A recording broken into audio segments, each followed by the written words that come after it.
সামনেই লোকসভা ভোট, তাই একটুও সময় খরচ করতে চান না পশ্চিমবঙ্গের বিরোধী দলনেতা তথা বিজেপি নেতা শুভেন্দু অধিকারী। ইতিমধ্যেই তিনি জোর কদমে নির্বাচনী প্রচার শুরু করেছেন। সন্দেশখালিতেও গিয়েছেন প্রচারে। প্রচার মঞ্চ থেকে একেবারে চাঁচাছোলা ভাষায় মুখ্যমন্ত্রী মমতা বন্দ্যোপাধ্যায়কে নিশানা করেছেন। বলেছেন, ইন্ডি জোট এখন কি অবস্থায়। পশ্চিমবঙ্গে ইন্ডি জোটের পিন্ডি চটকে গেছে। 42টা কেন্দ্রেই তোলামূল তার প্রার্থী তালিকা ঘোষণা করে দিয়েছে। তার বক্তৃতার ছত্রে ছত্রে ছিল প্রধানমন্ত্রী নরেন্দ্র মোদীর সপক্ষে শুধু প্রশংসা। এবং এখানে ইন্ডি জোটের অপমৃত্যু হয়ে গেছে। মোদিজি ভারতবর্ষে 175টা স্কিম তিনি তৈরি করেছেন, যে স্কিম বহুজন সুখায় বহুজন হিতায় সকলের মঙ্গলে কাজে লেগেছে। সবকা সাথ সবকা বিকাশ সংক্রান্ত প্রধানমন্ত্রী যে স্লোগান, তাও বিশ্লেষণ করেছেন।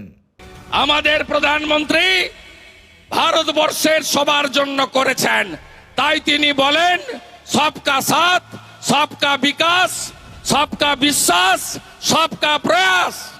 ভারতবর্ষ মানে হিন্দুস্তান। জনগণের উদ্দেশ্যে বক্তৃতায় তিনি রাম মন্দির প্রসঙ্গ টেনেছেন। 500 বছরের লড়াই সমাপ্ত করে শান্তিপূর্ণ উপায়ে রাম মন্দিরের উদ্ঘাটন।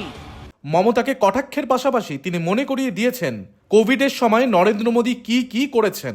কোভিডের সময় নরেন্দ্র মোদীজি 20 কোটি মায়ের অ্যাকাউন্টে অর্থ পাঠিয়েছেন।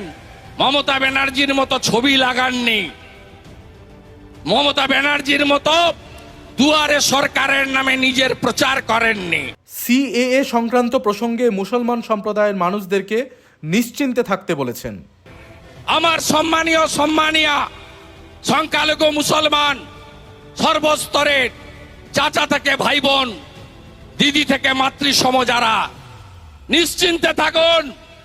এই আইন কারো নাগরিকত্ব কেড়ে নেওয়ার আইন নয়। এই আইন মতুয়া সমাজ পিআর ঠাকুরের লড়াইকে সমর্থন করার আইন। একেবারে জোর গলায় মমতাকে মিথ্যেবাদী বলেছেন। একজনেরও কারোর কোনো ক্ষতি হবে না। এই মিথ্যাবাদী মমতা ব্যানার্জি চরম মিথ্যাবাদী। এই মিথ্যাবাদী মমতা ব্যানার্জির কথায় পা দেবেন না।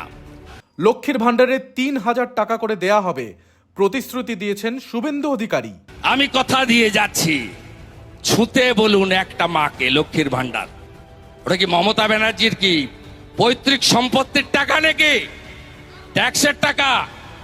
বিজেপি এলে আগে বলতাম 2000 করে দেবো, এখন বলছি বিজেপি সরকার করলে 3000 করে দেবো। সন্দেশখালীর মানুষ চাইলে কি করতে পারে, তাও তিনি মনে করিয়ে দিয়েছেন। সন্দেশখালী করবে চোর মমতার চেয়ার খালি।